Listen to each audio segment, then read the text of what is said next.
Штип повторно ќе прска против комарци. Утре, по пети пат годинава ќе се спроведе прскање од земја во периодот од полнок до 6 часот наутро.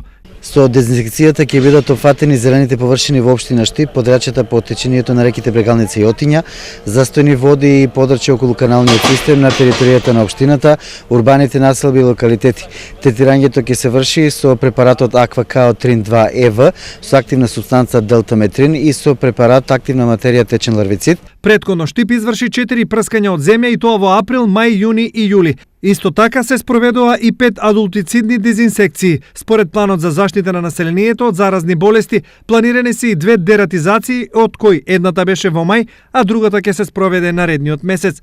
За сите овие активности, општината предвиде 1 милион денари, но потроши многу помалку. Сите овие постапки чинат 350.000 денари, што е третина од предвидените 1 милион денари кои општината ги планираше во буџетот, но бидејќи на аукцијата имаше значително намалување на цената, тоа предвидени се за се заштитат поголем дел од средствата предвидени по овој основ. До сега спроведените акции се оценети како успешни, но за целосно уништување на комарците потребна е заедничка акција. За една, така да кажеме, акција во која што навистина би немало воопшто комарци, затоа треба се покажи целиот источен плански регион да направат заедничка акција. Општина Штип е расположена, но знаете дека и во минатото имаше проблем со обезбедување на средства од некои од помалите општини, што беше и пречка да се направи заедничка акција на територијата на целиот источен плански регион. Поради закажаната дезинсекција, потребно е пчеларите да си ги заштитат пчелните семејства.